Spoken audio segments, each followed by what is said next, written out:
Bassano ha bisogno di poche cose, perché non è che servano soldi, ma ha bisogno di idee e di buona volontà.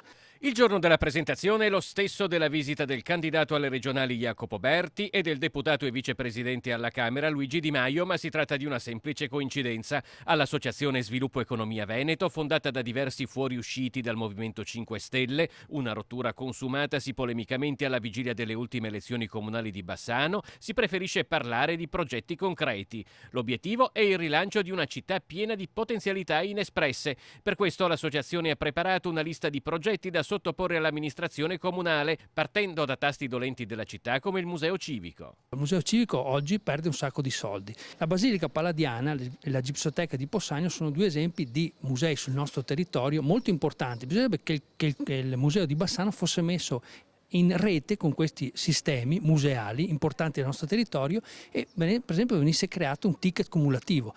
Ci sono poi da risollevare le sorti traballanti del commercio in centro storico, oppure ancora rendere la città più vivace e animata anche culturalmente. Noi vorremmo veramente che a Bassano, in collaborazione anche con le città murate che sono qui attorno, Bassano, Castelfranco, Cittadella e Marostica, organizzasse un festival delle arti per via, delle arti e mestieri per via, un festival medievale. Chiediamo anche al Comune di farsi fautore degli strumenti che oggigiorno esistono per far sì che qualcuno che vuole affittare un negozio lo faccia in maniera temporanea, in maniera diciamo così non legata a un contratto tradizionale. L'incontro con il sindaco Riccardo Poletto è fissato per il 25 marzo.